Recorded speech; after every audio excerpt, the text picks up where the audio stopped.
Alright, we are live for the PCM World Cup Classics final. I am the biggest of all dogs. Thank you for joining me. And if you just did, this is Classics final, and as you can see, um, actually Ben Young here getting dropped. We have the finalists here. Let me recheck. We have Basso, the defending world champion. We have Toinou, the French sensational rookie Ebriti. We have former world champion Leo Falandri. We have Ben Young and Hush again in a final today. Him and Basso, I think, are the only ones repeating from yesterday.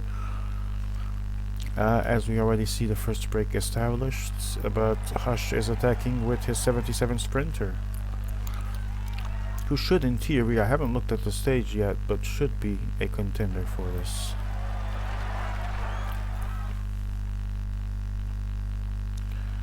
And 24-man break. If you missed all the action from yesterday, it was a tremendous tour, and Basso got yet another gold medal, second consecutive victory in tour for him, if I'm not mistaken. Second place was for Snake, tremendous race from him as well, getting the silver medal, and the bronze was for Hushi. Hushi is here today, looking yet again for some glory in the form of a gold medal, this time in Classics.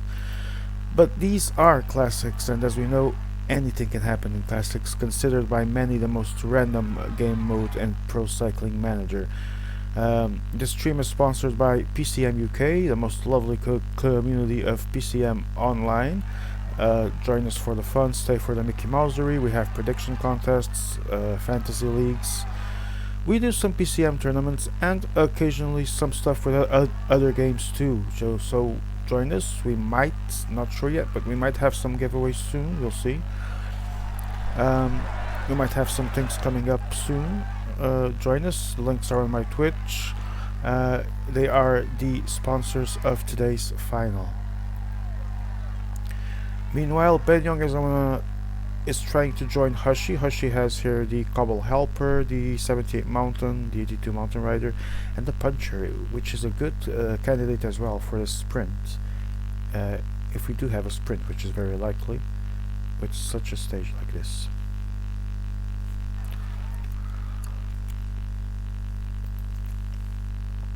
We want Hushi as world champion, says Sese. Welcome to him and welcome to Not sure, I don't know who Sese is, not sure if I know you by another name, but welcome to the stream, as I like to say, the stream. And we are going into the territory of yet another small break. Leo here trying, let me just check something. My love rider is indeed the last. I'm going to put him to abandon shortly. Hushi continues his move, now Toinou with Cabapaz, Cepeda, Cobbles Rider in Narvaez, and Novoa, which is a 77 Sprinter to be fair. Another possible contender. Leo Falandri follows with Cobbles Helper, the Cobbles Rider, and the Puncher. In the peloton, Basso has been pretty calm today. Let's see if he's going to respond into this break soon. Ebriti is also chilling in the back of the group, more or less. And there goes Basso with Sagan 77 Sprinter, the Cobbles guy, the Puncher, and Remco Evenepoel, the mountain guy. Wow, these trees are not helping today. Let's try and change this view. Even worse, even worse. Okay, this is good.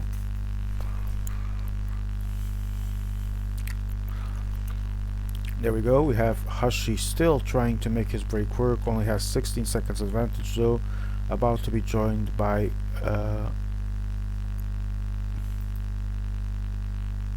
Leo.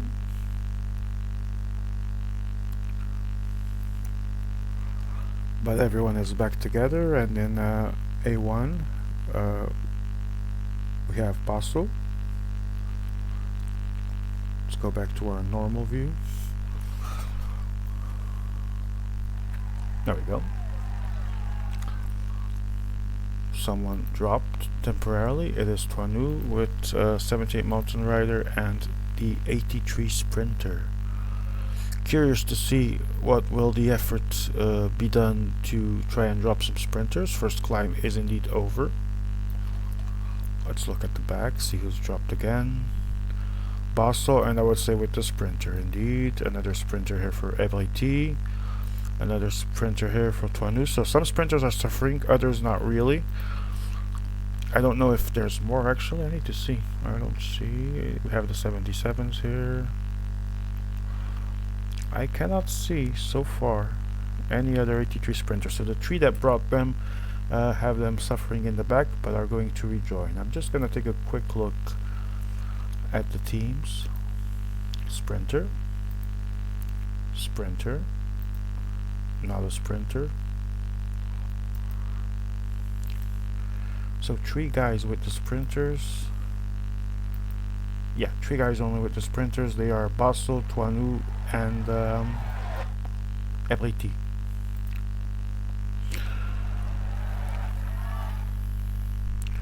Meanwhile, I would like to leave this almost pro cyclist view, but these trees are screwing my plans. Let's try and change this view a little bit. There we go. A little bit less zoom.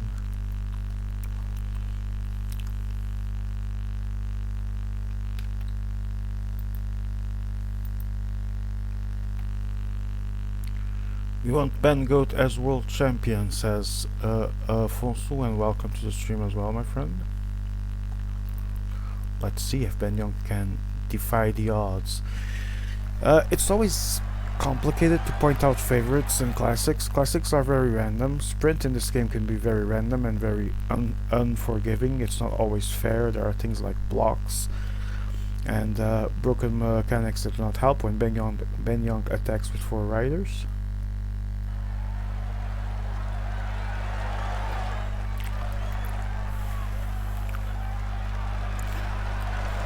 But I would say that obviously Basso is the big favorite in every lobby he is, and then Leo, of course. These two are on a completely different level in the lobby. 2 of the best players in the world. Actually, Basso is considered by many the best player in the world, and then Leo and Joe at a similar level. Then it's really complicated to find players at that level.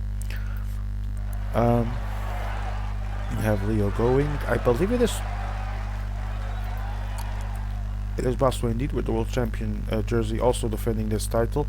Then at a second tier of favorites, I would point out guys like Twanu and Hashi, and then Ben Young and Ebriti are pretty much fighting against the odds. But as it is classics, anything can happen. Leo Falandri going with his puncher again. It hasn't been easy for a break to firmly establish itself. Ebriti finally following a move. Takes his Mountain Rider, takes his puncher, takes his 78 Mountain Rider as well. And Twanu with the 6-man train, naturally. Hush here following. He's gonna do a full team attack even. 5 riders, because I think he already dropped, at least Leo already dropped the helper. I cannot see where the 6th guy from Hashi is. I'm trying. No, this one is mine. This one is Leo's. Maybe I miscounted. 1, 2, 3. No, that's 5. Not sure where the 6th is.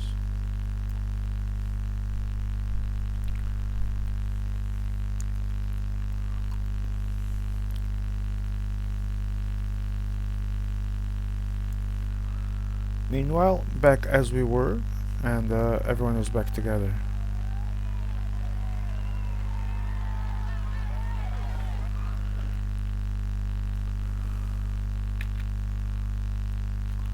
Giving some water to my dead rider. Leo again trying to get a gap, this time well,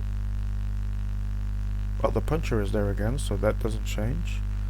Let us see who responds.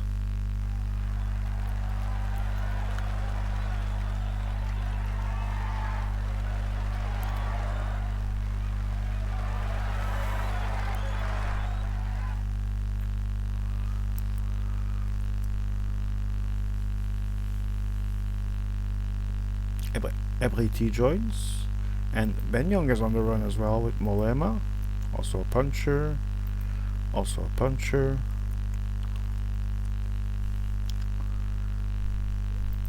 Basso also trying to take his puncher, and Twanu actually trying to close that gap with his whole team.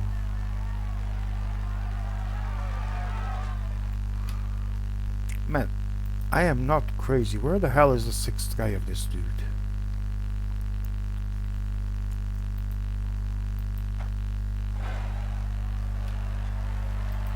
Guess he abandoned? Not sure. Okay. Sure what that's about. Let me check events.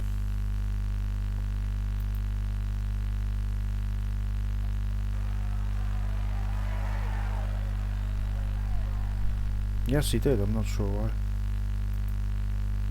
Interesting.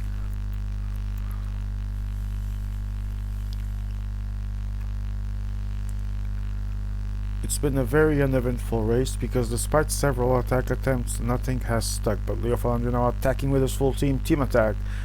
Oh no, it's Ben Young with him. Sorry.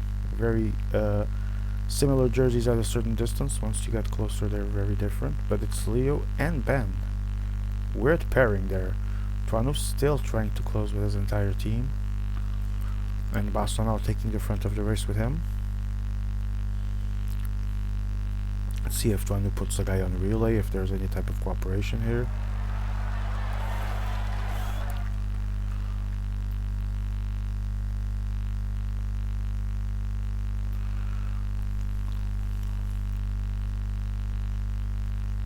Very uneventful race so far.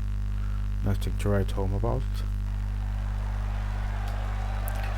Original stage is 214 kilometers. We already did 104, 105 now.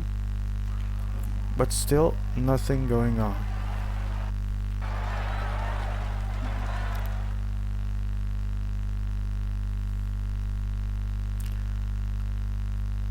As we've seen, there were some break attempts, but they didn't last long. They were always closed. Even people trying to bridge helped for them to eventually get closed. And now we have Ebriti with Cosnefroid, which is the puncher, Frigodou, and Parepantre. So, 2 mountain riders and a puncher. Best mountain team for him. Leo Falandri joins. Takes the cobbles guy, takes the puncher again, and takes the Latour 78 mountain rider. Tuanu ahead of the peloton again. See if he will control or try to close. Now Devices trains might join this move. Let's see. But he is not.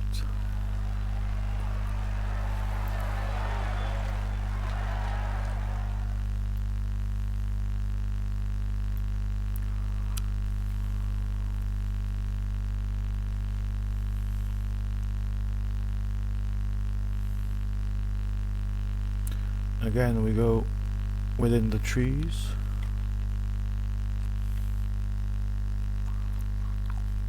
There we have E1.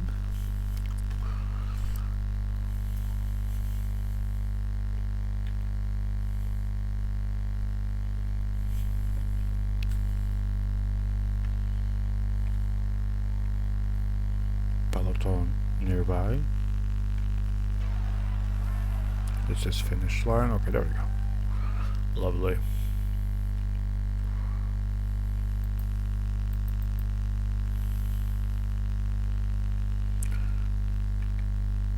Ben Young again seems like he's going. Let's see. Yes, he is.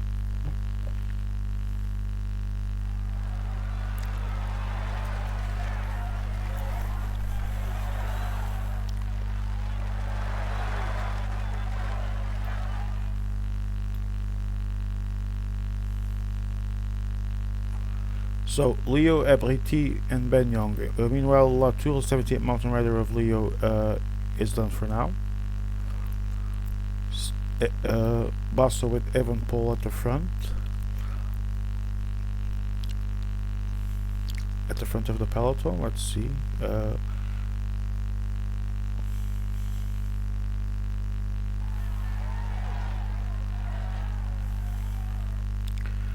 And he got dropped at the back, naturally.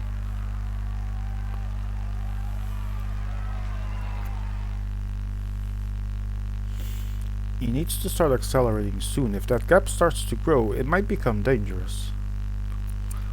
Basso wheel sucking at the back of the peloton. Claims train book. Can be, I didn't see what happened. Let's try and follow this for a bit more, see what happened. What happens now? It's not a big gap, he can still close this. Especially in this upcoming short climb. With a very steep start. Meanwhile, those at the front are still Ben, Ebriti, and Leo. Leo with one last guy. And now everyone catches up, and Basso might have his chance here to re-enter. Should have, in theory. And there he goes. Meanwhile, Leo and Ben still trying to make this work.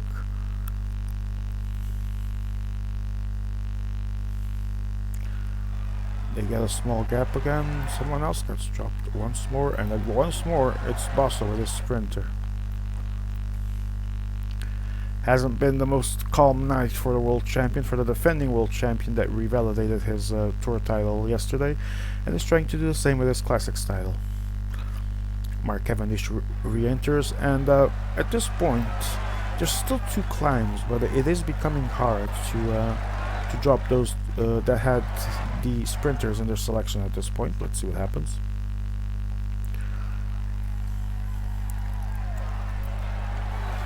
Because after this final climb, there's still a lot of flat there that might allow for the recovery of the red bar, so either they do drop the sprinters and can make a small gap enough to leave them behind, or they most likely don't and they will recover enough energy and be there at the end. Let's see. Basso is definitely one of those trying to make it work for the sprinter, and it seems very doable. I'm not playing the stage, but I'm not even looking aside from a look here and there, but it seems very doable. LAT trying to free Godou and Cosnefroy once more, because he's been a very offensive guy today, but the brakes haven't had much success. They don't last long, they are closed. We have a peloton that doesn't seem to want to allow anyone too much space today. Do we want Guilherme in the World Championship, Nacho? Tell me. Because he is no longer there, by the way. Left just like Team Portugal way before the end. They even missed some team events when they forfeited the rest of the competition after Guilherme and Dinley were banned. Not really gonna comment much on it. It's just one of those things that I guess sometimes happens in World Championships, so there's that.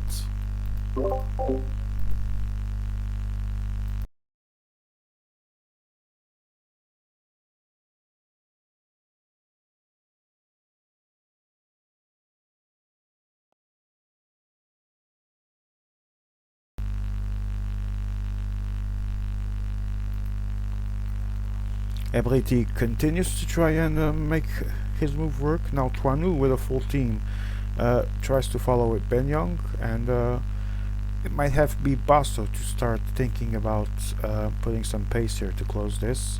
He's trying to take it as gentle as possible for his sprinter, but those that do not have it are trying to make it work for their 77s. 26 seconds for Ebriti. Second group is almost closed, strangely by Ebriti as well at the front of the peloton.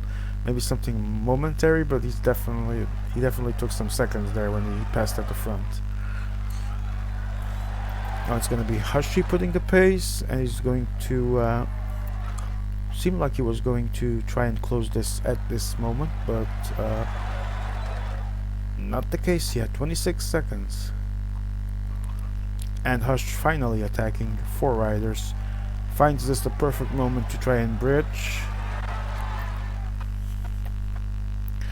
And if they want to try and get rid of sprinters, they need to put the pace of God in this actual final climb of the day. uh, and hope for the best. Especially with this break, it's a very satisfactory situation to try and get that done.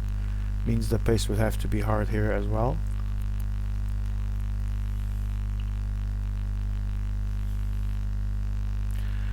Ebriti is about to be caught by the chasing group of Tuanu, Hashi and Benyang. Basso with his full team here, not represented at the front. The only rider actually to not be represented in any of the groups that have now merged, and it's Benyang taking the front of the race. You need to put pace here. You need to put pace here. Let's see if we find where the hell is. Okay, sprinters are here. Sprinters are dropping, but it might not be enough. Let's see. Benyang going strong with Bokomolema and Mathieu van der Poel.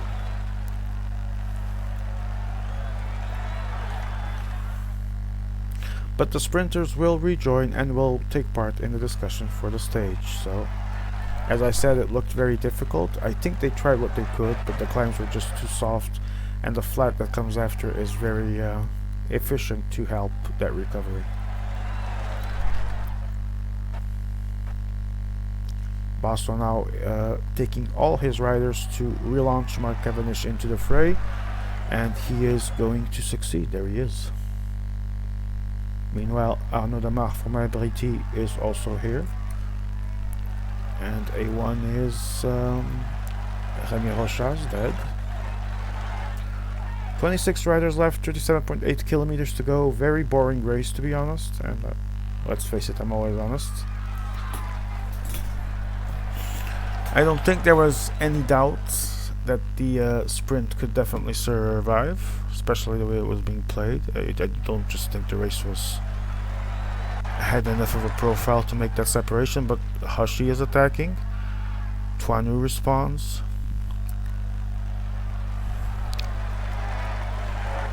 But the accelerations do not work out in anything. I do apologize, I'm still having some mic issues that I couldn't resolve. It's a new setup, so I'm still fixing some issues. I will hope that I can find a way to remove this background noise as soon as possible. It just won't be the case for today, so my apologies for that. Benyang and Leo going.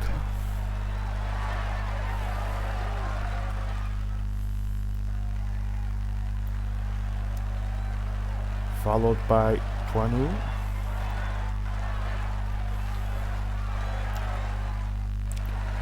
Basso joining the fray. Hershey is going to respond. Ebriti here cannot sleep. He needs to close, and he does. 77 sprinter for Benyang is here, but the attacks continue. And it's Benyang followed by Leo.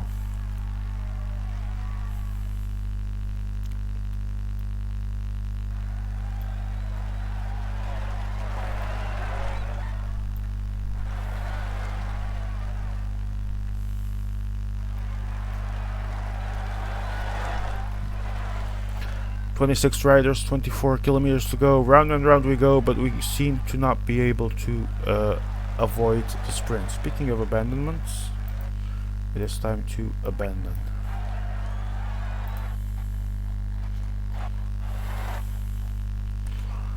Benyang with Van der Poel and Abensman, but that's not gonna... That might not be enough, unless, of course, it's Basso responding with Alaphilippe and Van der Poel. But even then, that's just gonna cause an acceleration for the peloton and doom the break.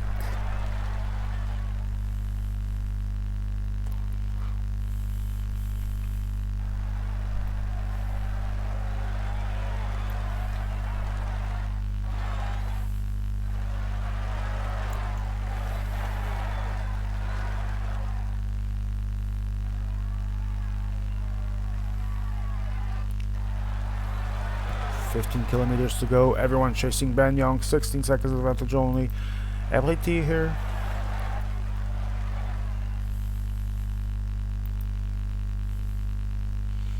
Basso on his wheel.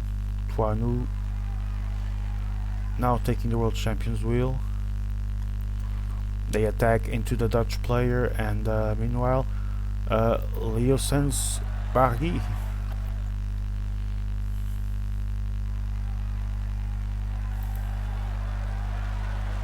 Ten kilometers to go.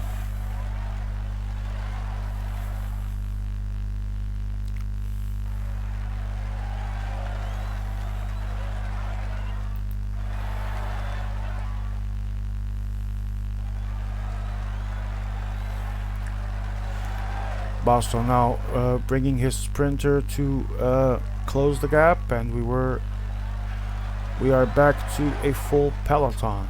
And now we're getting ready to the sprint. 6 kilometers to go, but again Ben Young attacks with Mathieu van der Poel. 15 seconds gap. He has 5 kilometers to do solo. Can he do it though? Because the pace now is going to increase so high that obviously he doesn't seem to have a chance, but he still tries. I see Abritil on the right side, Leo on the left side, Ben Young as well on the left side. The center has Tuanu and Hashi. Basso is dangling a bit between center and right. Ben Young about to be caught with 2 kilometers to go. Acceleration from Ben Young into the final 2 kilometers. Launches. He launches. He launches. But everyone coming like madmen behind. It's Abrity. It's Abrity. It's Abrity. Can it be? Can it be? Can it be? Can it be? It's the French! It's the French! It's the French! Ooh la la! Ebrity takes the win, followed by Basso second place, and I believe it was Hashi third. Is it Hashi? France 3? Let me see. France 3 is actually Leo, and then it was Hashi in fourth, and Ben Young only in fifth, and Tuanu sixth and in the mud.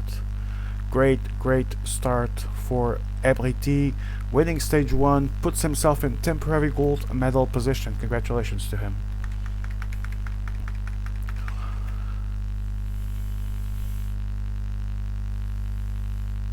Yes, I am a very commercial person, Gotcha. Welcome to the stream.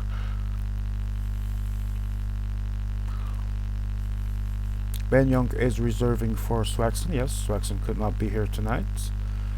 Ebrity wins stage 1, and for now is leading. But there's still 2 races to go, so let's see what happens. Great sprint though. Very clean from him. Basso seemed like he could have it with Sagan, but the fact is Ebrity took the front of the race and just never got past. He just put his full speed on display, kept going, didn't hesitate, didn't make mistakes, had the luck of not being blocked, and there was nothing that Basso could do. He could still close in second, and then the third goes for Leo Falandri. That's our provisional podium. Meanwhile, Hashi, Ben Young, and especially Tuanu in 6th place have a lot of work to do now to try and still be in the fight for that gold medal. So they need to start racking up wins. Let's just quickly see this replay.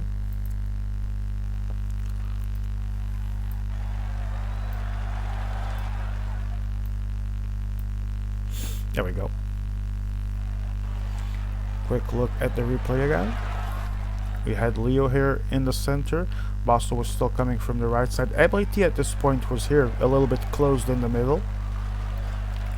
Then, with Basso accelerating, Ebrity out of nowhere passes everyone, launches the sprint. Wow, such a bit messy, to be honest, but very well done by the French. So, Ebrity, Basso, Leo, Hashi, Ben Young, Tuanu. Classification for stage 1.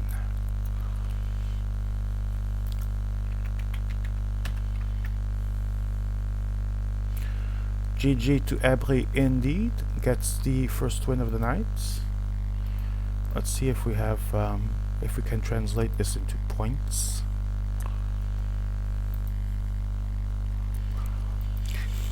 I think it's 170-50 if I'm not mistaken, if I didn't forget the scale. Then should be 35 for Ben Young, maybe 25 for Twanu, and 15 for actually the opposite, 35 for Hashi, yeah. 25 for Ben Young and maybe 15 for Twanu. Masto says that he lost speed and had to relaunch.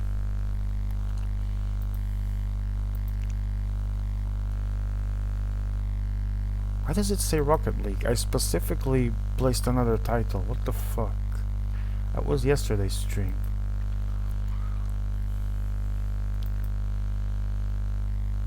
See? It says PCM World Championships Classics Finals. Let me see.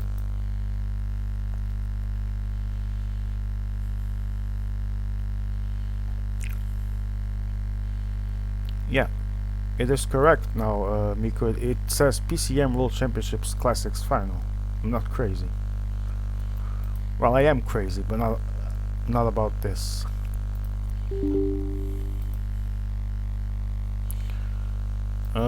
Sorry, I have to go to the lobby. I guess, right, wrong team.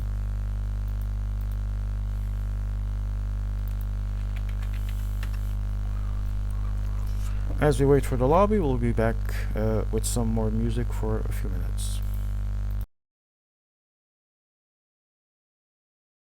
I got sunshine in my stomach, like I just rocked my baby to sleep. I got sunshine in my stomach,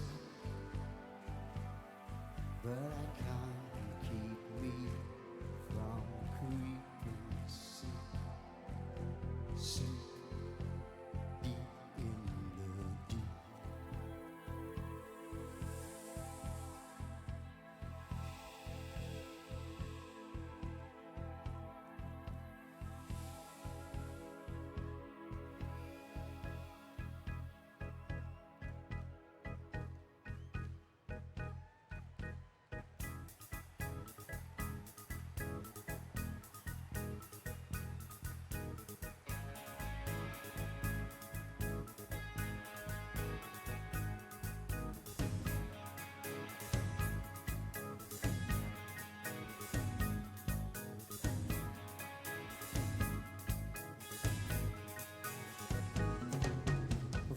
Smooth, depress my skin. White liquid turns sour within time fast. Turn sour, turn sweat, turn sour. Must tell myself that I'm not here. I'm drowning in this liquid field. Bottled in a strong compression. My distortion shows obsession in this cave. Oh. Okay, we are back. We have standings. Thank you for following Snake and welcome. I hope you are enjoying the race. I don't know if you watched first stage or if you're just joining, but welcome anyway. And if you just did, I'm telling you that the current gold medalist, at least provisionally, is Ebriti, as he won stage 1. Second place was Basso, third place was Leo, which gives us, well, I wish we had standings, but we don't. There's some discussions here in the chat. Basso saying he lost speed and had to relaunch. Leo says he didn't, but got blocked by him when he was losing speed. There were some interesting moments in that sprint, yes. And the way that Ebriti took advantage of them was quite entertaining to see, to say the least. I believe it is 170, 50, so those are the points for the third. I'm not sure about fourth, fifth, and sixth, but I think it's 35, 25, 15. And as we know, the fourth place was Hashi, fifth place was Ben, and sixth and in the mud, Twanu. Twanu, you better start winning stuff, because I actually placed money on you, bruh.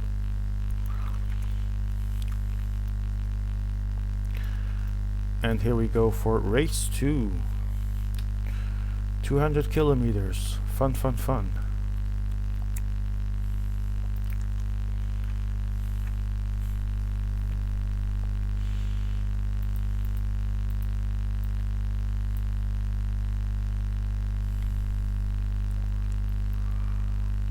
Nothing happening yet, but as I mentioned, nothing is happening. It's Ebriti striking with Armirail, Cosnefroy, and Rousseau. So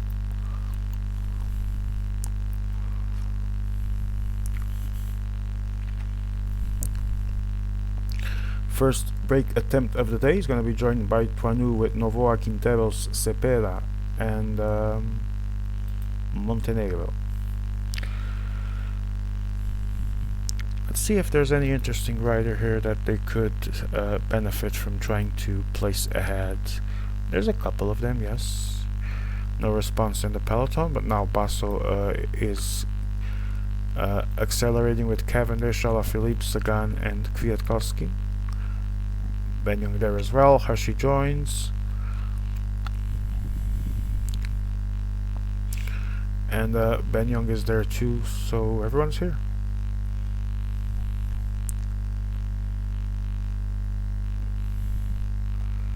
Well, now everyone really is here because Leo's here. I think I had forgotten him. Everyone is here indeed. But we are going to be quickly back to as we were because some attacks in the favorites group means that everyone is responding and everyone should be back in the race as a peloton. There we go. But Ebriti doesn't wait. He strikes again. Immediate response by Ben and Toinu. Pretty much the same order as the first attempt, I think.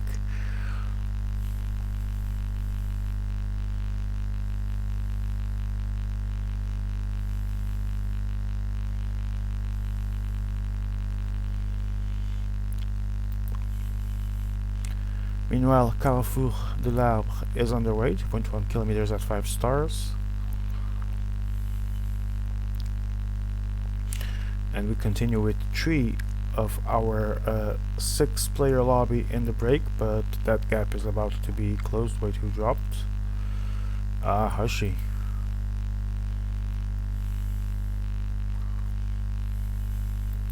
Has Seneschal in the peloton, manages to put the other 4 guys back, and back to the beginning we go. Everyone is back together.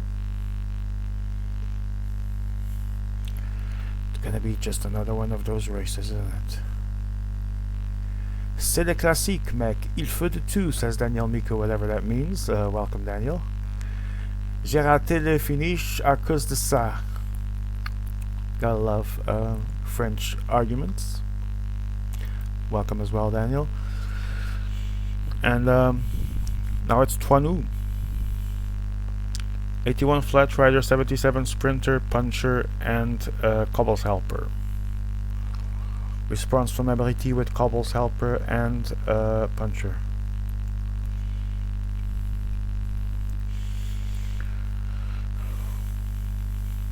Ebriti has been trying to be as offensive as possible. He knows he's the rookie of the group.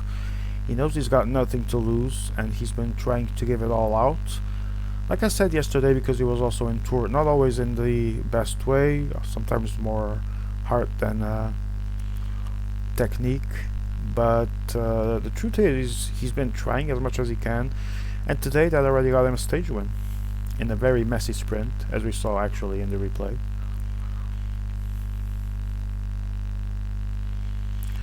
And Ebriti is about to bridge to Toinu. Toinu, you better make me win some money, man.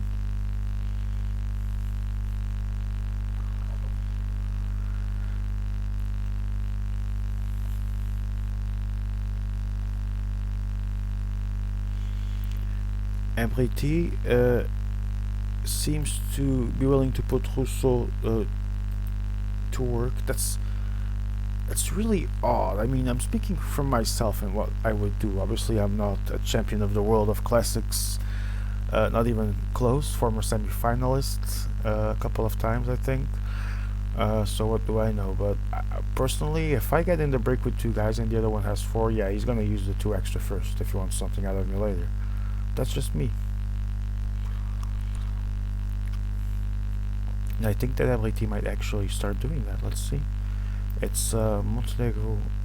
Yes, it is. It's Montenegro putting the pace. Ebriti might actually close the gaps today, something he wasn't doing yesterday in the Tour. That wasn't beneficial for the chasing group. But today he is doing it. Just not sure he should be doing it with both riders though.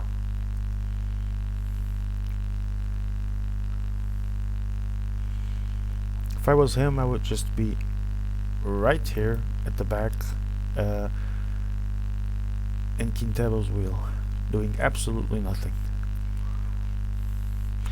But for him to be here in this group as the person leading the competition is excellent, because he doesn't need to control the peloton. And especially for someone that isn't as experienced in the game as the others in the lobby, that might be a great thing to have, a great advantage, not needing to control, just following in the break, managing your riders in the peloton as best as possible. We go into Monzan-Pévelé, and Ebriti actually takes the front of the break. That's a small gap on Toinu. Meanwhile, in the peloton, they're still going at their pace, but strangely enough, it is Petit at the front. So a little bit of push there by LAT, I'm guessing, to try and not get blocked, but he is also being counterproductive and pacing against himself in those moments. It was just a small situation of positioning, but still a bit weird. Now let's see, we have Ben Young, Basso and Leo, so there is cooperation here, and the gap will start to fall now.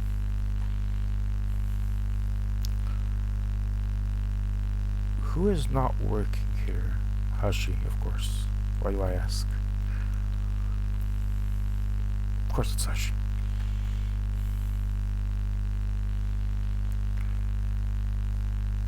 Yes, Miko, tell us, please. People wants to know. If you just joined us, these are the PCM IMA World Championships, World Cup 25, organized by Ben Young and Daniel Miko. Well, organized actually by the IMA via Ben Young and Daniel Miko. In this edition, we've had quite a few moments already. We had debut gold medals for the UK with the Big Dog and George. We've had the Luxers dominating the team competition more than even the expected, winning quite a few gold medals. We had a heartbreaking moment for Everett as he lost points race with one of the most disgusting blocks in the history of World Championships. Disgusting not because it was evil, but because any block like that in the final sprint is always sad. It was one of the most fun races, to be honest, that I remember from this year. And to be honest, I don't even remember who won. I just remember that block on Everett that would also get another silver medal that night, I believe, in scratch.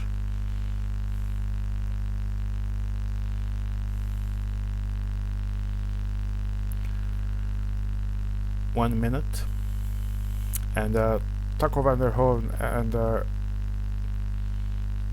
was Ghana, and Perez had opened a small gap there as they were working. Someone didn't glue it. I believe it was Hashi. Was it even looking? So I'm not sure. But now they continue to work, controlling the distance of this break and reducing the gap at a appropriate rhythm. So for now, it doesn't seem this break will go far, but if they could make it last for a little bit, especially for Toinu, to have some of these riders later on, at least a couple more cobble sections later, could be very good. But it's not meant to be. 59 seconds. Now Toinu putting the pace. Ebriti is actually now doing the right thing, chilling in the back of the group.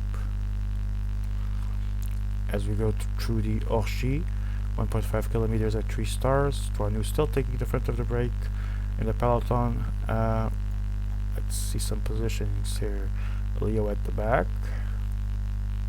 Ben Young here as well. Hashi, of course. And Ebriti continues to take the free ride, as he should, from Toinu. But he's gonna put, as we speak, he's gonna put Rousseau back to work, I think. Let's see.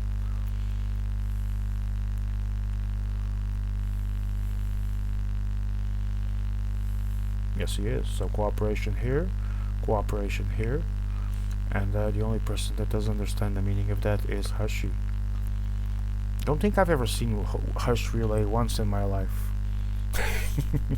And that's not me criticizing him, it's just funny. He's actually a good dude. Just not doesn't seem to enjoy working that much, which in the PCM community also falls under the description of rat. Dennis would be proud. Miko says he did not play the inline stages anytime. We don't really believe that. Give us a real number, Miko.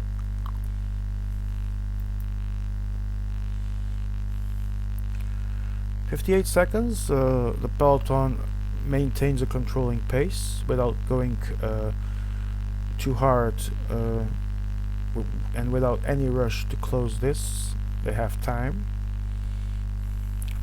and they're putting a controlling rhythm, while Ebriti and Fanu continue to cooperate at the front of the break. 1:17 now.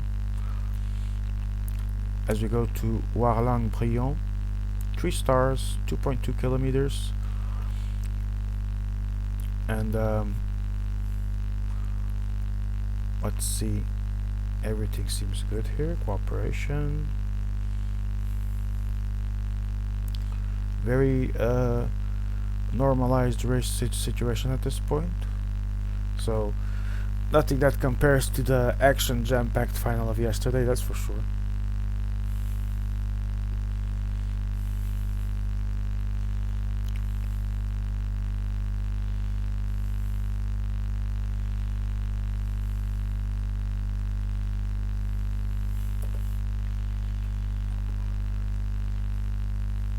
Fefe, welcome to the stream. Don't know if you saw the first stage, but hope you are enjoying the race so far. We have rookie Ebriti leading the standings so far, if you've seen. Baden second, and then Leo third. So 2 French riders in the first 3 places for now.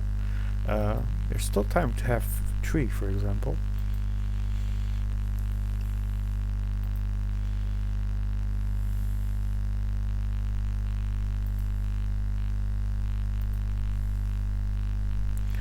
And as I was looking into Streamlabs to see the chat, it seems like the break was reeled in, but Toinu managed to start the gap again, this time without the Ebriti, his break companion from the first attempt. And let's see if someone else tries to join here.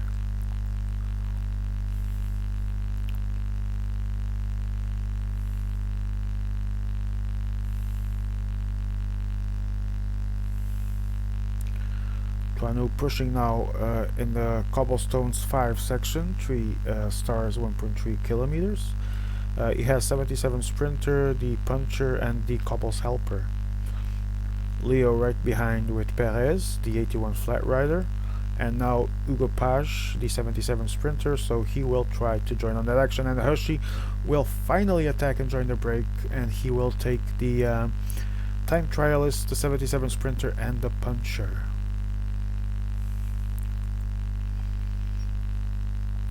Another break attempt, another one that involves Toinu, and we have Hashi and Leo trying to join at the front, and they are about to catch up to the French rider in the Ecuador jersey.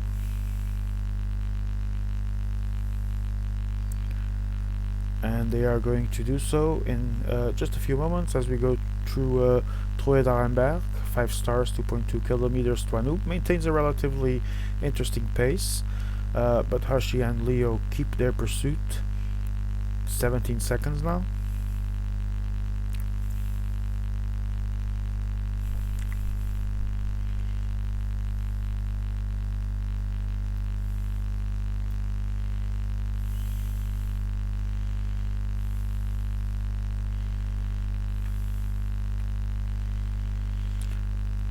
let's leave for now this sort of semi-helicopter view.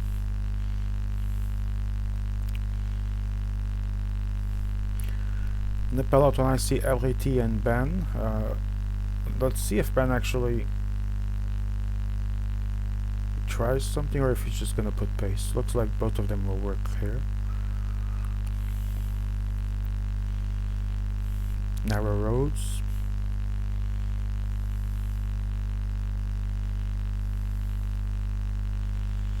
A little bit of zoom to avoid the actual trees.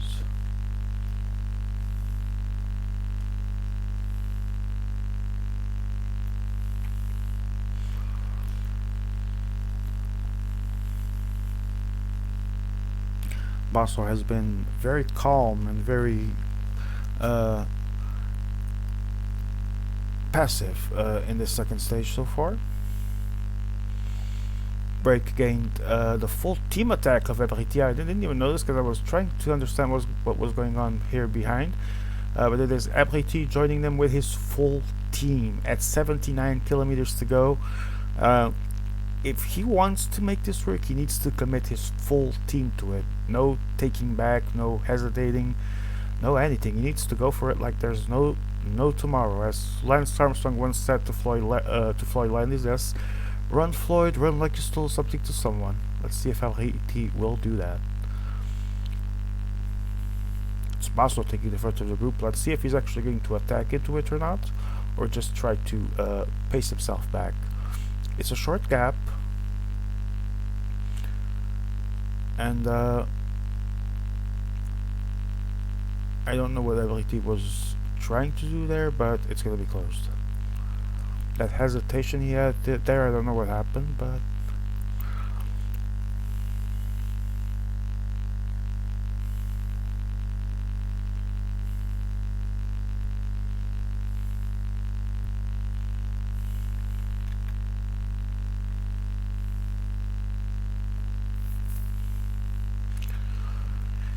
if you just joined us, these are the championships of the world of PCM, and we're not over yet. Tomorrow there is the last final of the competition with inline, and if you did not join us yesterday, there was also Tour with Basso getting his second consecutive world championship in Tour, followed by Snake in silver and Hushi in bronze. Hushi and Basso, two of the guys that were there yesterday, trying to get new medals today. Leo Falandri, Toinou, and now Ebriti at the front. A little bit more zoom. There we go.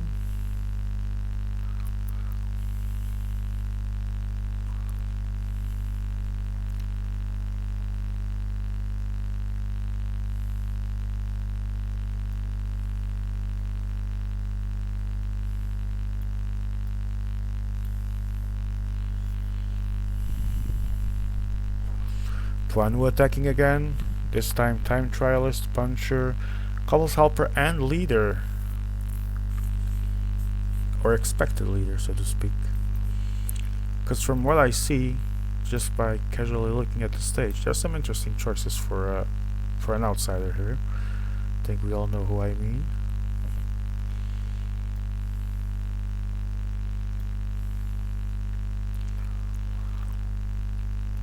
But the breaks are over for now, and the group has 29 riders at 60 kilometers to go. We're gonna zoom in a bit because of the stupid trees.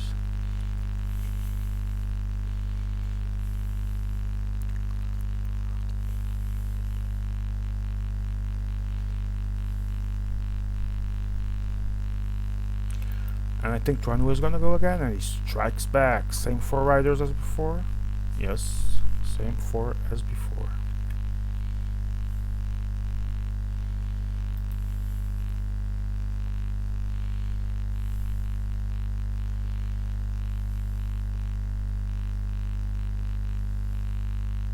Oh shit, forgot to retire my rider. Not too late. There we go.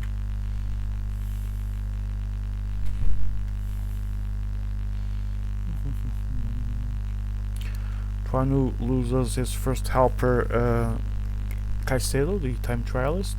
But he still has 3 riders. He has 43 seconds here. And those 3 guys ahead is everything he has left. Caicedo joins back the peloton. He's short on energy.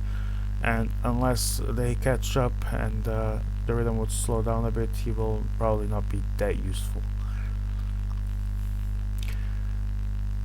5 kilometers until the next cobble section, Trouet d'Arenberg. Basso attacking with... nope, never mind, that's another gap and I wasn't even looking, then I saw 3 guys ahead. It's just another gap not properly closed, but Abriti is gonna take advantage of this to actually attack. Hashi at the front, but they're gonna close Tuanu.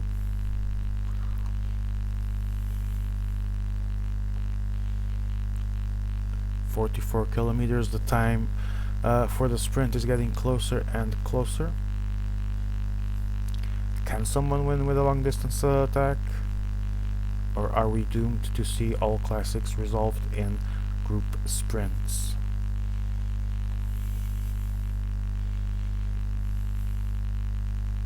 It's Tuanu, it's Leo and Hushi at the front of the peloton. Abriti and Basso a bit further behind, and Ben Young closing the group as the road widens a bit now.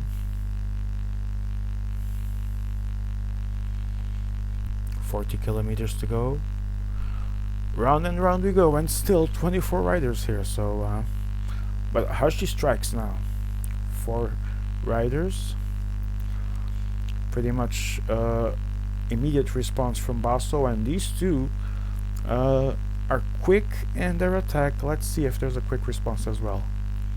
Abriti actually responds very quickly as well.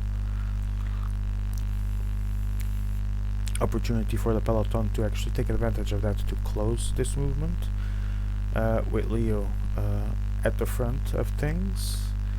Oh, but he gets a small gap here, but it's going to be inconsequential. Ugo Hull helping Ben Young actually close it. Tuanu suffering at the back with the 3 riders he has left.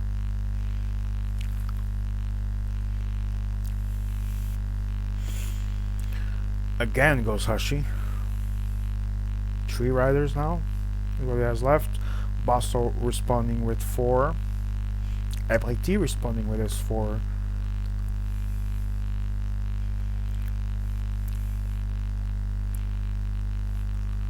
Trouet d'Arenberg underway, and it is Basso and Hashi at the front. Even though Abriti catches up and everyone is back together, they are still doing this section at the front of the peloton, and Basso, I think, is putting some high pace into it. Loses a rider, gets a small gap. They must not let him go, that's for sure. We've learned that, especially in cobble stages. Never let him go in a cobble stage. That's all I'm gonna say.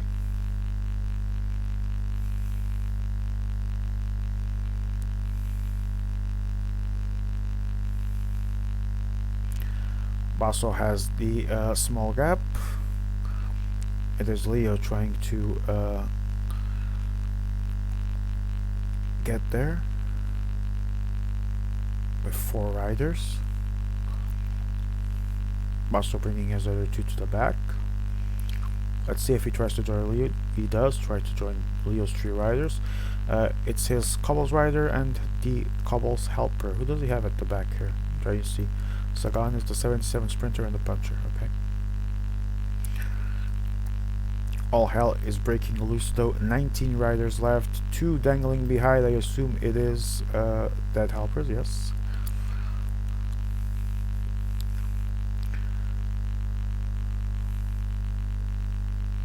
Hush, Leo and Abriti at the front. Ben Young trying to stay next to them, make sure gaps do not open.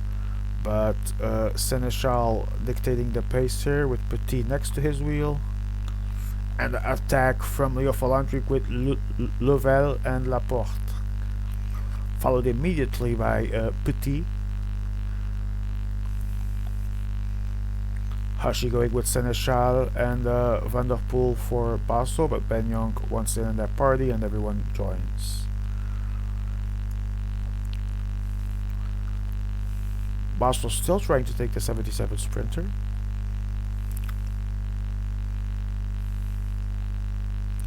But Tuanu again striking with Narvaez and Quinteros. These are the two color riders, leader and helper, and that's everything he has left at this point. So 15 riders left here. Everyone trying to accelerate to catch up to Tuanu. They do not want to give space to anyone. Tuanu is down to one rider though. It's Narvaez going solo. Solo at 9 kilometers to go. But response from Bokomolema and Benyong. Benyong needs some points on the board as well. After 5th in the first stage. Doesn't go far though. Takes his remaining riders. 27 seconds here. Up to Tour d'Alembert, again 2.2 kilometers. Seneschal taking the front of the race, followed by Christophe Laporte. Benyong coming on the right side. Tuanu trying yet another epic solo here, 4.7 kilometers. The gap is not big enough though. Let's see what he can do.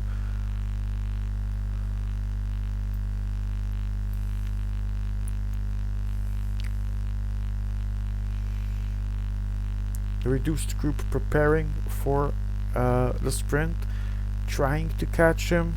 Can they though? 1.5 kilometers. It's Benyong leading the chasers, but he's sprinting into the victory, and Tuanu is gonna steal this one. Tuanu gets the win. And it's gonna be, I don't know who Petit is. Hashi maybe? And then Leo, and then Benyong, and then only Basso. Let me see, Petit is French too. It's Ebliti actually.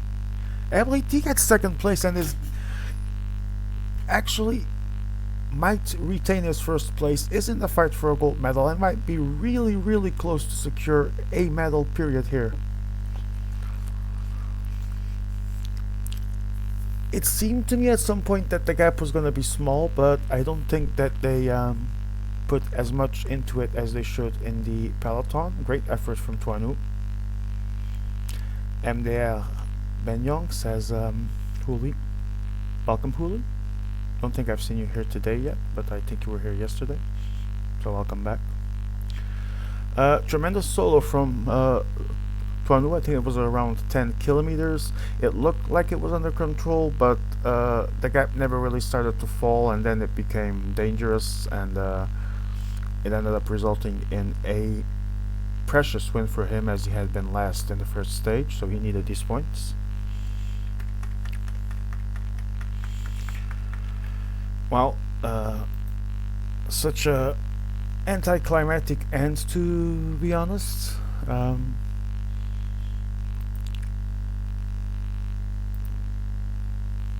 But a well-deserved win for Tuanu.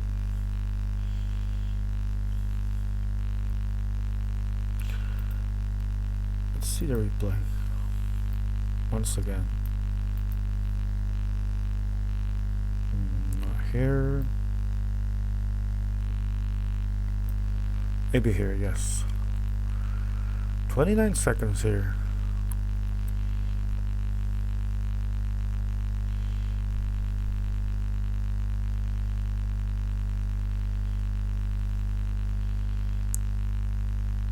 Tuanu managing his bars well. I see Benyong retreat. I don't know why one of them doesn't actually attack into it, especially Benyong that had 3 riders.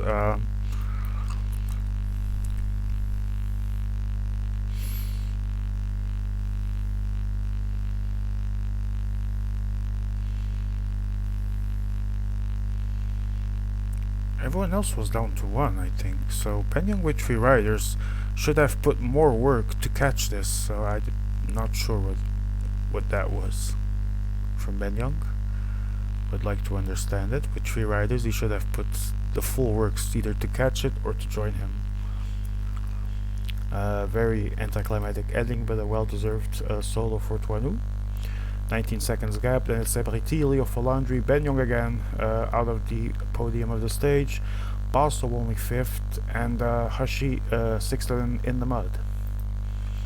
Let's see if we have a live update for the rankings.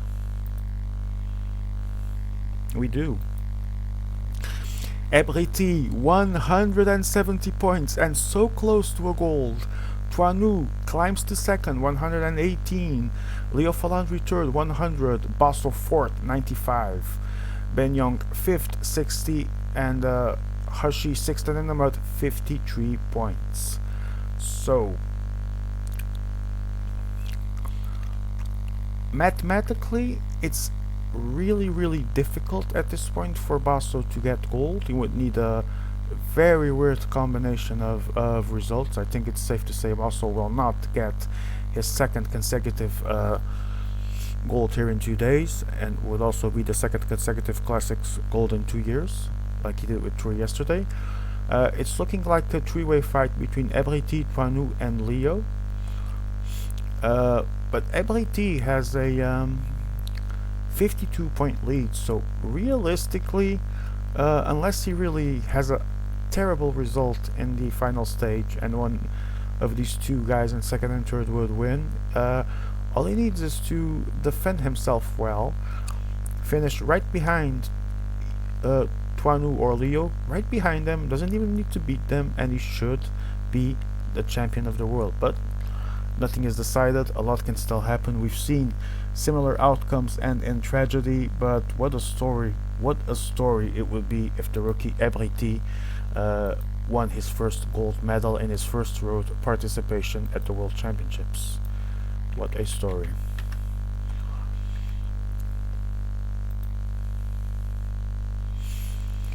And of course we join for the third stage, 199 kilometers. This one's gonna be a messy one. I actually was in the lobby, not in the lobby, I was watching a streamer play this the other day. And it was loads of fun to watch, but of course the people in that lobby weren't what I like to call PCM competitors, so should be interesting to see the tactics here.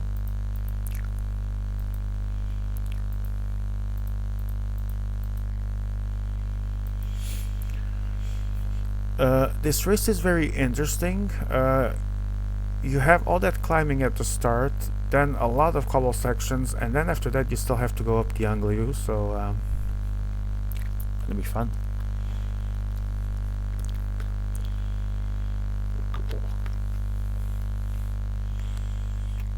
Guys in the chat, who do you think is gonna win gold? Tell us.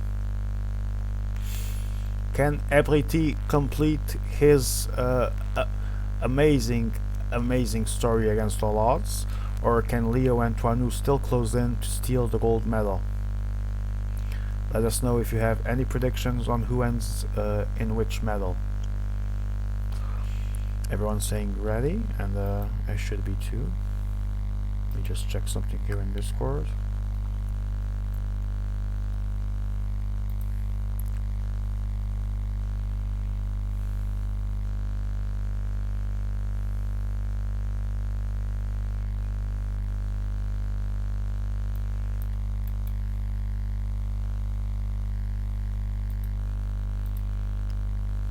We are launching.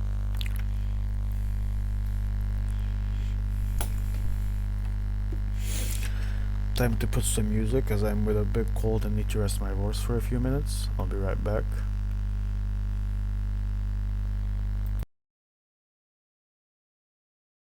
Get me out of this cave.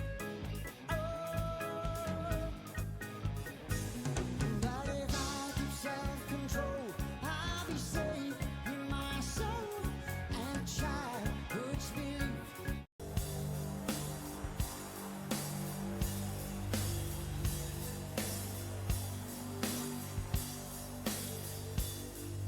It's 1 o'clock and it's time for lunch. Bum-dee-dum-dee-dum. When the sun beats down and I lie on my bench, I can always hear them talk. There's always been Ethel. Now Jake, wake up, you gotta tidy your room now. And then Mr. Lewis, well, he's in the time that he was down on his own. All with the garden wall, two little birds, cuckoo to you.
Alright, we are back, and what a start. Stage blowing up from the start, the 82 mountain riders putting full force at move on 2 because they know the longer they can gap the cobble riders at this first climb, the better for them for the stage. Let's see what gap they will have. Now, Godou from Ebriti trying to distance himself from everyone else. He was with Troinu there for a while, but now it's Leo in the second slot, and everyone else is with their mountain leaders here in the what is now considered the peloton. Ebriti has the 78 mountain rider and his leader, obviously, which are Parapantre and David Godou. And let's see, Basso here has the extra rider, and Troinu has 3 as well. Benyong has 3. Trying to see what Leo has. I think Benyong even has 4. Damn. Identify yourself or get shot, motherfucker. Oh, never mind. Identify yourself or get shot, motherfucker. Hi, Joe. Joe, have you been watching this race? Vaguely. Vaguely. Well, Ebriti is actually leading the tournament, and unless he yeah, I saw that. Yeah, I saw the standings. right, he won stage 2, or was, I believe, second place. Won stage 1, second place in stage 2. Troinu made a small comeback, still has an outside shot at gold, but Ebriti would need to really tank it. You need to show A1. Oh, yeah, I am. Because I believe everyone's got their punchers in peloton apart from Ebri, who obviously is the leader. And Let me the see. case. He's got his 74 mountain rider there. Yep. 76 common guys there with him. Yep. And he's a little bit fucked.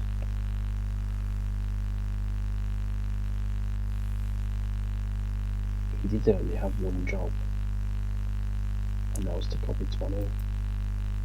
But Yeah, and everyone else here.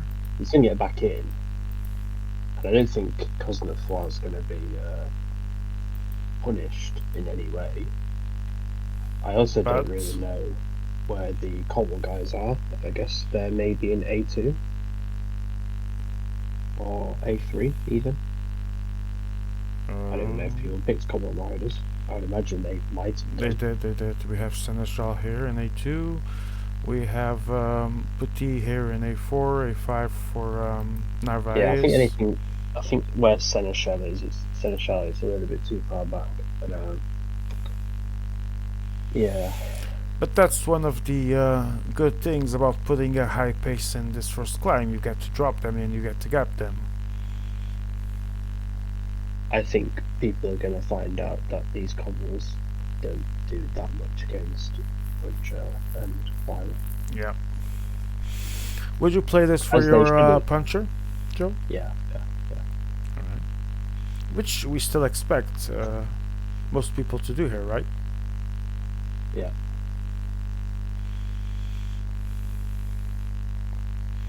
Just don't underestimate the mountain rider in this stage as well, even with those cobbles. Well, he only needs to survive the Pyro-Bay cobbles. I don't think he's going to struggle with the Flanders cobbles. Indeed. Problem is, the Angliru, it isn't even that hard for the puncher because the first, I don't know, maybe, I guess we should have clarified, the first 3k from memory are basically slightly uphill, so the climber's not going to drop anyone there. And then the last like 5k of the auto pace, yeah, it's just a 10%, 15% wall where, to be honest, both riders using medium mountain stats, it's not that big. Seneschal isn't that far off now, 123. Yeah, they'll get back in, but it depends what you're actually going to do with them, because it's alright attacking with the cobble rider, but the only other valuable rider who can actually follow him on the Troinu going with his actual puncher now. yeah, trying to put a little bit of pressure on every, I'd imagine. Response from Hashi. Response from Leo. Response as well from Ebriti.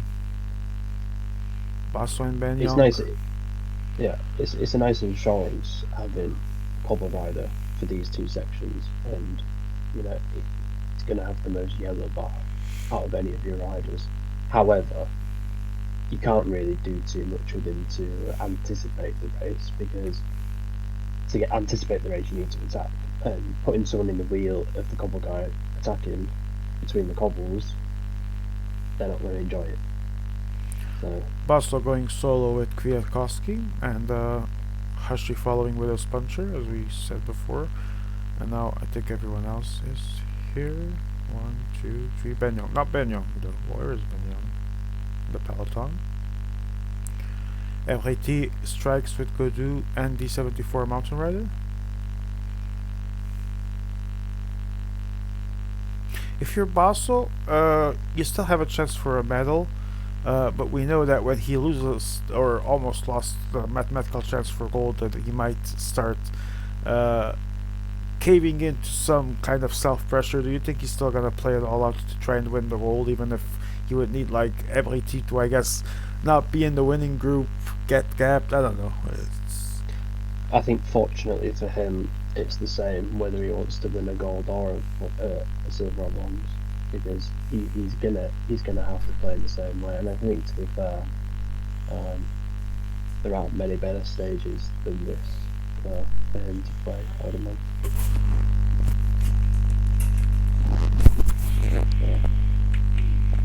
I don't think it's going to be too devastating for him in this stage.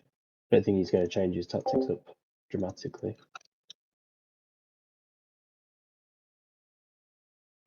Yeah, can you check A1?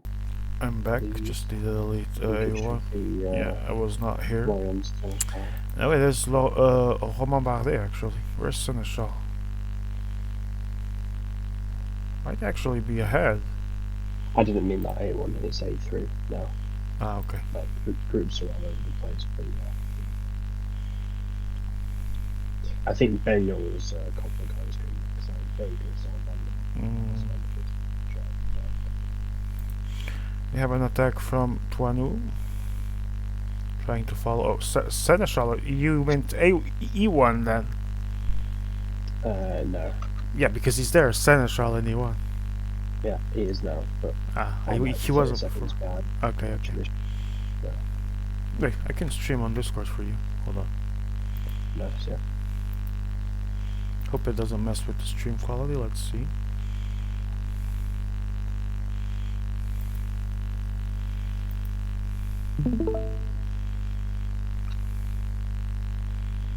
Yep. Yeah, Navai's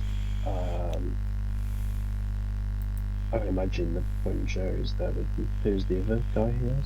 Right, I'm just doing some things here in OBS.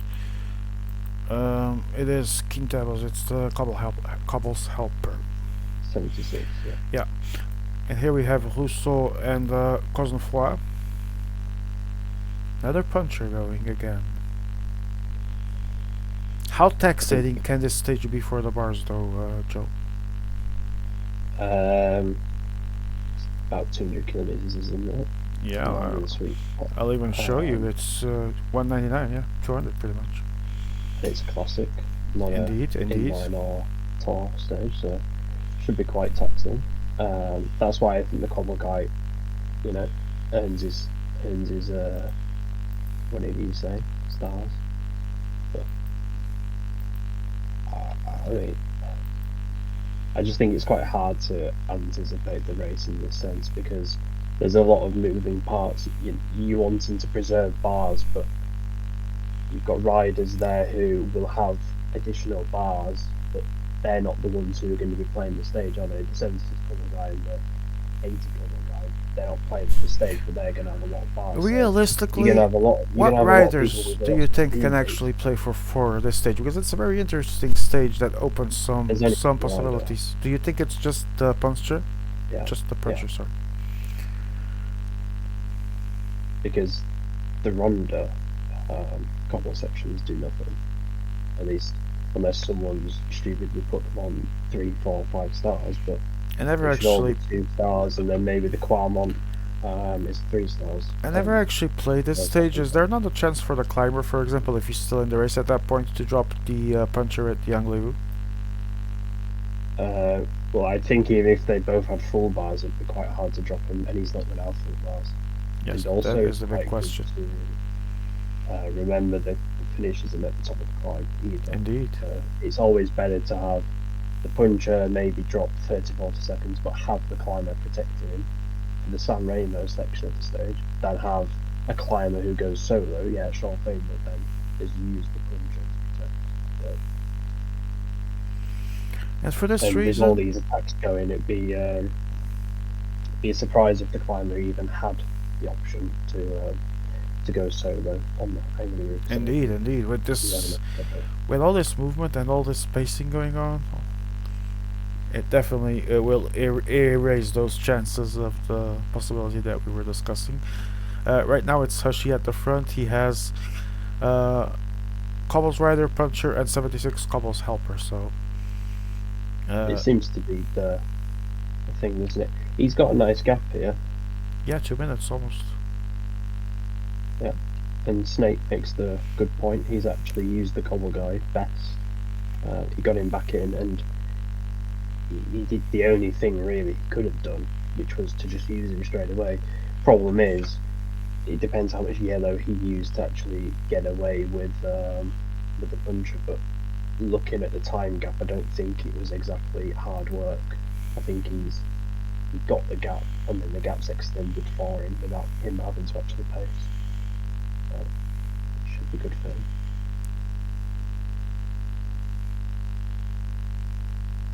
Still a long way to go, but So I mean, Abriti has the only last 2 person riders. in the standings, isn't he? So he's gonna get the natural space. Yes, obviously he's gonna get a space that most people wouldn't have, precisely because he is in last, loses the Cobbles Helper expected, and now goes with Seneschal and Alaphilippe. So he has the puncher, he has the Cobbles Rider. How crucial is this good usage that he did of his Cobble Rider, Joe? Very, because he's got a 2-minute gap. But the problem is he's traded less teammates, less green bar for a 2-minute gap, and maybe a bit of a psychological advantage with the, like I was explaining yesterday when Basso plays, it's the, can I pace really fast, open up the gap, even though I can't sustain that effort, but can I open up the gap to put a little bit of doubt in people's minds to get them playing for second place. And this is purely all-out push, because you can't really afford to sit him like Cunning on the points that he's got currently. He cannot, and at this point, he with this gap, with the riders he has, he needs to continue this all in. There is no turning back now. Would you agree? Yeah. Unless there's someone ridiculous based about. But you can see there's 11 people in that group, 5 people there, so on average they have 2 riders with one person having 3, so he doesn't even have much of a teammate deficit, does he? No, yeah. Because those 2 riders he has, the Cobble Rider Puncher, are so much better than everyone else. But this right now is the dream scenario for every team, isn't it? One guy in the break, and Yes. and now with Leo going actually. Because if Twanu gets second, he only needs a 4th place. Yep. And if Twanu fails to get anything more than second or first, he actually can't win.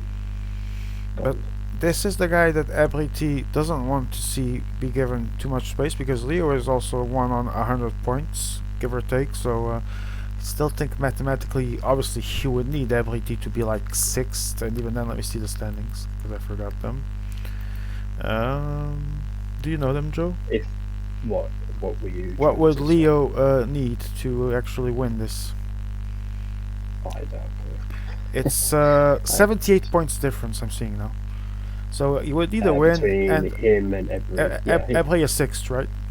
Should be enough. 78 points. Well, he gets a minimum of 18 just to stay in the group, so that's 96.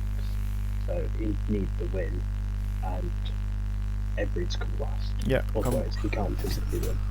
which in a stage like this isn't out of the realm of possibilities, honestly. So let's see. Yeah, but if you're Ebery in this position, you shouldn't be coming last. Because there's only one thing you need to do. Not be last. Yeah. This is true, but Unless it comes down to a 6-man sprint and even then you just take the wheel, don't you? But I don't know. it isn't as close as it could seem, because we've seen stranger things happen, but it's still looking good for LT, who rookie in road, first participation in road at the World Championships, might be closing in on this goal. That would be quite a story, as I've said before. Who doesn't like a story like that? Except, well, 5 other people in the lobby right now, of course.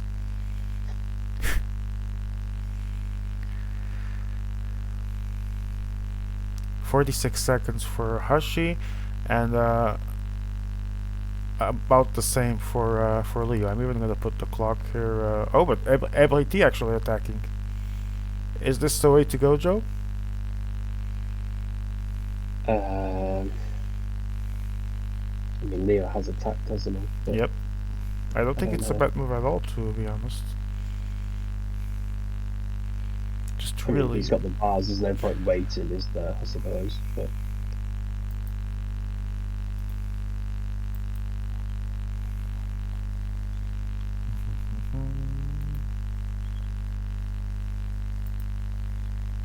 What the fuck?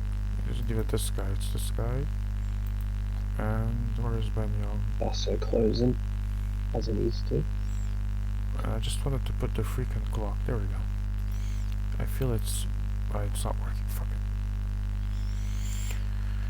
it. Well, it doesn't matter now because we have a direct view here.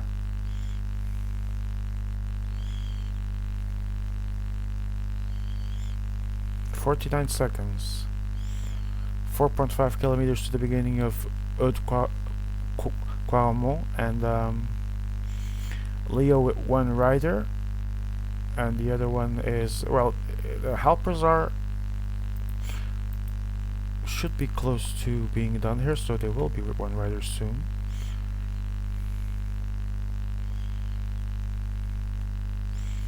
As they are about to enter Quarmont, and 52 seconds. What's the ideal time gap that they want facing the Angliru as they start that upcoming climb? I don't think gap is relevant when we can't see the bars. Just The an bars is the estimation. main thing. Yeah, but on equal bars, well, any gap would be nice. Probably anything more than 30 seconds would probably do. But like I said, it's irrelevant. If people have same bars behind, they can use Yes, that first to flat portion to close a little bit on the other Yeah. one. So. And to punish them later. And there goes Basso at the front. Abriti has actually just downed his puncher. I'm correct. Bit precarious for him, to be honest. And now only 1 guy for Hashi. The thing is, they're keeping these teammates for a while, but if the 2 guys out front have their leaders on good yellow, those teammates are going to do nothing anyway. Yep. As we've discussed many times in similar situations over these World Championships. On the climb, specifically speaking. Yes, on the On climb this part. little On the climb part, 3 or yes. 4 kilometer flat section now. Yeah, but as we discussed, even yesterday, we talked about this topic in detail. And for those who have them, it's crucial to use them now to close that gap, as they are trying indeed. You've got Benyong, you've got Basso, and you've got Tony. Making sure there's no gaps. Leo goes solo. If you're Hushy and you're down to 1 rider, it's expected. You did a longer attack, but for Ability that tried a response here and there, but was never really in the break as long as Hushy that can't be a good sign. If Leo has full bars, then he should in theory win from this position. But look, there's 45k to go. This stage is so deceiving. You think, oh yeah, top of the climb, a little bit after that. No, you know, Yes, for Leo at the moment, his stage victory depends on what other people do, and with such a long stage, so you know, so many more kilometers to go. The temptation for people to start really laying against him is a lot higher than it would be if it was only 10k to go. Ebriti in survival mode at the back of the peloton. Yeah, and naturally, once the flatter percentages are done, you see the first attacks. Although there is still a little bit more of a flat section just after this, but I'm talking about the first couple of kilometers. As we can see, to the point that Joe is making, there's that flex section over there, and then we're going to auto pace land in the Angliru.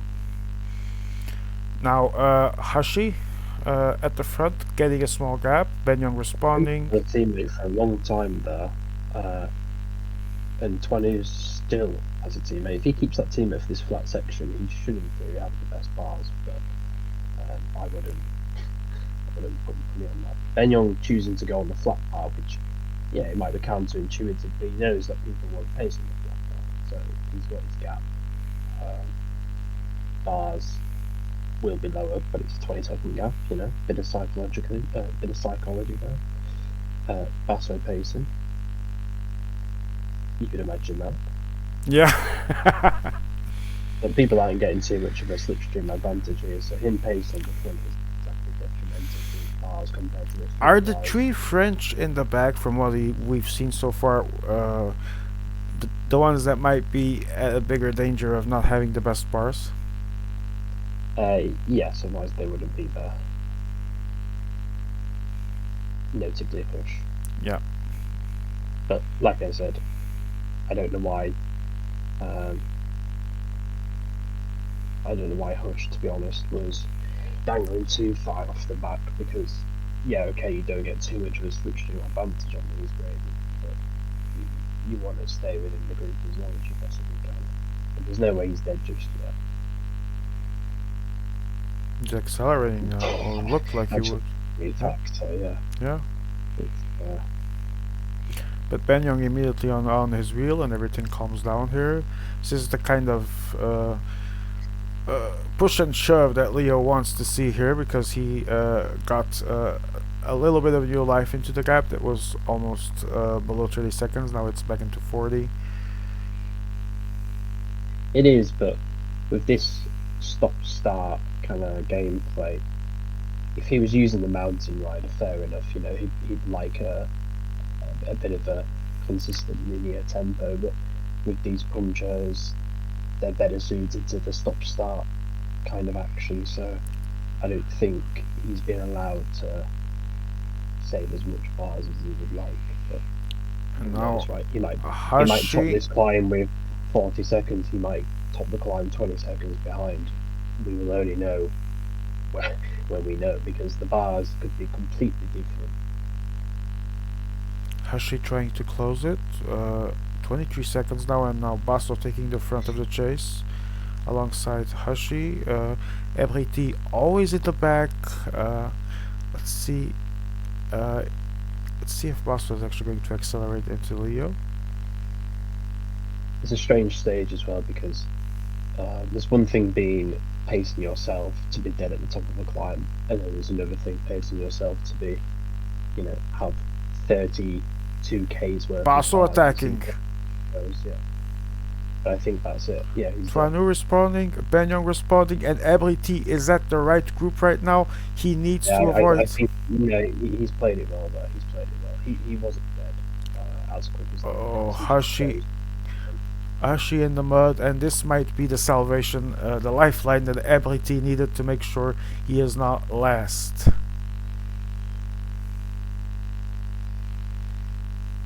It's not over for Leo though, because those guys don't have the bars to actually drop him. We'll see on the Cipressa if someone takes it from the front. The problem, take it from the front of the Cipressa. Only. This is the big fight here right now, though, between Basso, Twanu, and Leo for the silver medal at this point. Yeah. Any predictions, Joe? Basso attacking Banyong and Israel immediately, and Ability again finding the right group. Yeah, he looks sprightly. Yeah. But I think he Twanu, does have the best bars in this group. In terms of yellow, I don't know about green. yeah. But in terms of yellow, The I way think he he does. played it, I would expect the same at this point. Yeah, after seeing him for so long in the back, I would agree. I think if Hush makes the group by the top of the climb, he'll actually he'll be okay to contest this stage win. But I have my doubts if he's dropped on the descent and he's for the entirety of the descent by himself. And he's Well, done. then, Now, Basso, Ability, Banyong, and Leo with Twanu, and in the back as we saw Hushi. Let's see if someone tries something before the climb is over, but no, you've got Basso and Leo done, kind of. They'll be just on red bar. yeah. You don't need to look at Hush now because we'll know when he comes back.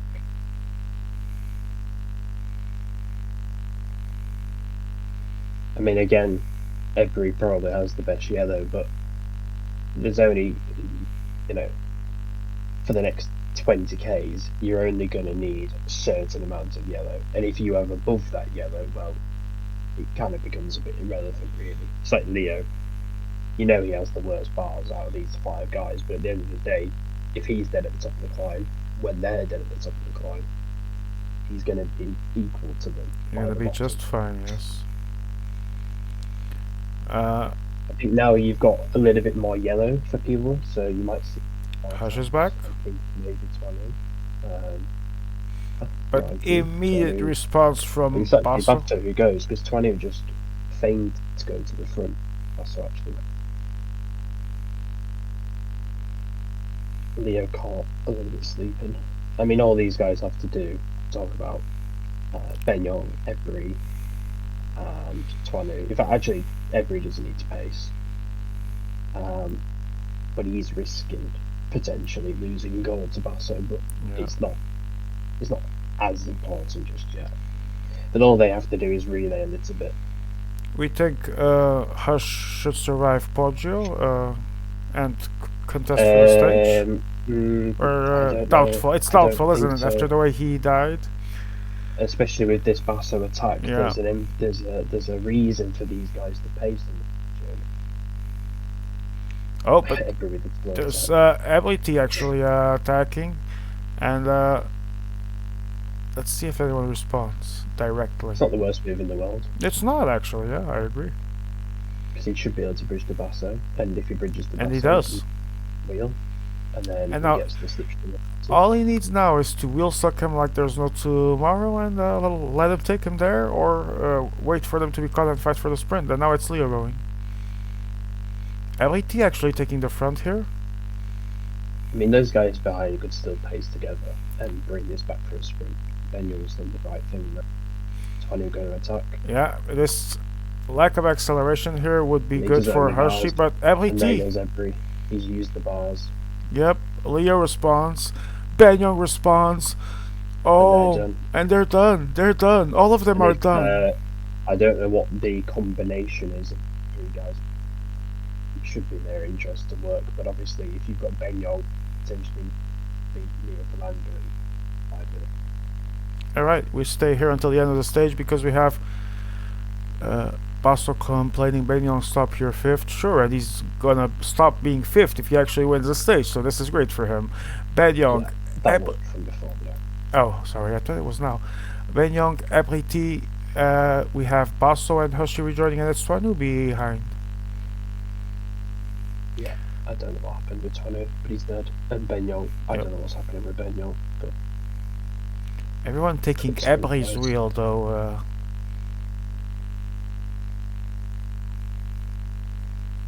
Oh, but he's gonna be second. He's the champion of the world. He's the champion of the world. Let's go. Leo Falandri does first. The third place is Hashi. Fourth for Banyong. No, the third place is Basso, sorry. Fourth for Banyong, fifth for Hashi, and sixth for Twanu, having his medal dreams crushed. Congratulations, Ability, you are the champion of the world of classics. And we see Basso get bronze ahead of And 20. Leo gets silver as well. So Basso manages to secure a medal. I'm sure it wasn't the one he would want to, but the big congratulations of the day have to be for Ebriti, because I completely forgot to put this guy to a band and rip me. Okay, there you go. It was classics. Yeah. But he was as smart of a ride as you're going to probably see in a classics fight. Joe, rookie season for Ebriti in road. Second final, first gold. Thoughts? What do you think? I mean, such a wonderful story at the end of the day. I know we could talk about how this is a testament of so many stuff about the game, but at the same time, what a story, right? Yeah, I think he probably learned a lot from yesterday. Indeed. Um, like I said, it is classics, so anything can happen. But I don't even think this was a case of typical underdog winning in classics. It's random because for him tonight, he got what?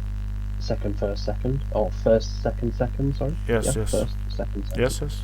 So, I mean, yeah, you can say if it's lucky mode or RNG, whatever you want to say, but the way he delivered that first sprint, it naturally takes the pressure off. But in the second stage, and especially that third stage, there was a lot of things to be considered, and especially in that third stage as well, when you had multiple attacks, a lot more than I thought there would be, because Yeah. in a stage like And that in he PCM, seemed to be you don't doing get- the right things, being at the right places, and often even being in some good moves. Would you agree? Yeah, and like I said, like you don't get rewarded too much for doing the types of attacks that Dream did. So I was surprised in the attacks. So he had a lot that maybe he would have done before, but the way he commanded that San Remo segment of the stage after the angle of the room, I thought it was brilliant. He covered the moves he needed to cover, and he used other people when he needed to use them, and he knew, for example, going over the top of the climb, that Ben Young needed to close that gap. He didn't get trigger happy and went 99 to close it, and he might have saved 2% yellow, and that 1 or 2% yellow allowed him to go away on the podge when no one else could really that. Here we are for the closing That's moments off. of the stage. Wait, this isn't it. What the fuck am I watching? Oh yes, I need to go a bit more behind. And it was nice to see a classics mode that wasn't gifted or lucky or Let's there were take one a or look two at people this. in the lobby who Take a really look at didn't this deserve sprint. it. 1 kilometer to go. Everyone on his wheel, and he launches at around 700 meters to go, and manages to secure the second place. I'll even put that again. I don't know what Ben Young was doing. I don't think Ben Young wanted to take the win of Basso, but the game kind of put him in the wheel. Because Basso only had red bar, so it was a little bit of a weird. It wouldn't have made a difference if Ben Young got third off anyway. To Yeah, a chance. but look, we have them here at 4.4 to go. At this time, there was still 3 of them. I think it's more relevant to actually look at the other group in that last Yeah. 6K, by the way, because Twanu, the only way Twanu got dropped is that he must have replayed and they attacked him or something. So if you want to pull it back a little bit, Let's pull back a bit, but to like 6-7K to go. okay, this should be good here. Yeah, so he falls asleep there, but when he comes to the front, he's thinking about it, but he doesn't have the bars. Oh, we he- see every go. So he does just die. Yep. But then you've got Basso, Hush. Hush immediately goes behind Basso. Yeah, I did see that at the time. There was an You only need to animation. focus on that group. Yeah, I imagine 20 is desperately trying to get back on. Basso's doing the same thing though, so that's why equilibrium of the gap. Those guys out front weren't pacing 99, so this is why Basso got back on within the first kilometre. Hush was in the wheel the whole time, but couldn't do anything with it really. At this point, he's just trying to get back in. Yeah, it's over at that point. See Ben Young here. I don't really know what happened there, but Twanu really done there. And here, ability really cold there. Launches at around 700 to go. Someone has just to save second place, and Yeah, it was just well played, to be honest. but the work before that was Yeah, yeah, absolutely. brilliant. Tuanu It's gapped brilliant. at Yeah. 23 seconds, so it's Leo Falandro winning the stage. Ebri is second, and the champion of the world. Leo gets silver, Basto is third and gets bronze, Ben Young fourth, Hashi fifth, and Tuanu in the mud, gapped at 23 seconds. Where is my money, man? And in sixth place. So let me just go to Discord real quick to confirm the standings. I think we already have them indeed. LHT, congratulations, you are the champion of the world, 240 points and gold medal winner. Second place, Leo, 200.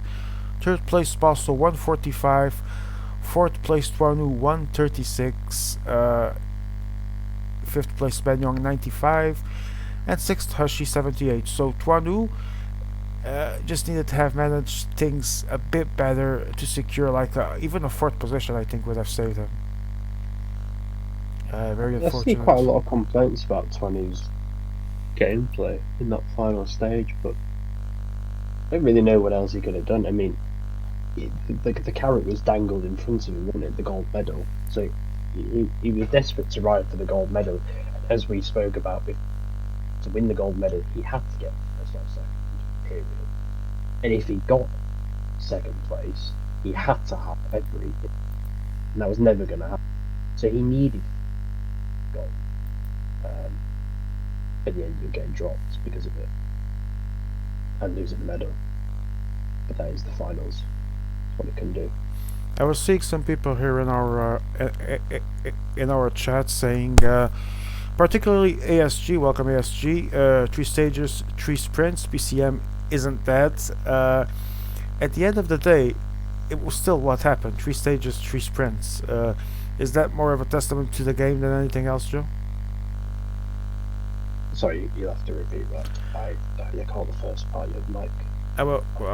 Yeah, I was saying ASG was one of the guys here in the chat saying 3 stages, 3 sprints, PCM isn't that. But the fact is, that's what happened. 3 stages, 3 sprints. Is that more of a I testament think to what the game it's. is? I think it's a little bit harsh to call stage 3 a sprint. Um, It is. you But clearly still, saw the gap. It's just you've got 6 people playing with hands and 6 people playing with eyes, so you're not going to get too much joy out. 20 also actually playing with hands and 6 people playing with eyes.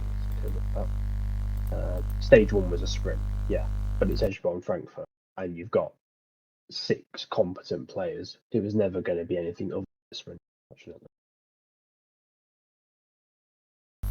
all right. Thank you to all for being here. I do apologize for the mic problems. I will try to resolve them. But thank you, Joe, for being here. Always great help to have. Always good to listen such amazing insights that you always bring us. Bring us. Joe, were you entertained by this race ending? Stage 3 was fun, yeah, and to be fair, there was a lot at stake. I mean, we kind of had an inclination that everyone would get a goal. See, the podium spots were completely wide open. Hence why 20, who started second, didn't get a medal. So that was fun. There were a few different lineup selection choices that were different. You saw Hush making very good the couple. Unfortunately for him, this game isn't the game where you go solo. In certain aspects of it, in other aspects, shame for him that he couldn't pull it off. Same with Leo actually, because Leo made a very good job with his. I think it was his Colorado, was right up until the Angliru. He used him, so that was nice. It's always nice seeing when players thinking different. They all played for the puncher, but they picked different riders and they used them differently, making people think. Not just pressing maintain position and then sprinting, which is normally what classics is. So yeah, the third stage was definitely fun. I can't really comment too much on stage 1. I didn't really watch them. Well, stage 1 was as boring as they come. And which one was stage two? I even forget. The Arenberg one. It was, eh, it was a stage, I guess. I think the most fun ended up being deterred by how it was played, by what was already uh, defined as well, by the race situations it created. I remember the first was just a boring procession where attacks were attempted but never really sticking. Everyone together, and you know my shit memory. I don't even remember what happened in second stage, but I know it wasn't as good or as exciting as this, to be honest. Stage one, though, it was quite boring. Yes, this one ended up being the best. I think the winner is deserved, and I think it was a fun fight for the podium. So, Joe, thank you again for coming. Good luck for your actual final tomorrow of N1. Yeah, I nearly forgot about that. But yeah, Hope you get your gold, and thank you to all that were here. I'll see you all tomorrow if I'm here. Not sure. Uh, these were the World Championships. These are the champions of the world, and today's champion was from France, Elriti. Congratulations to him.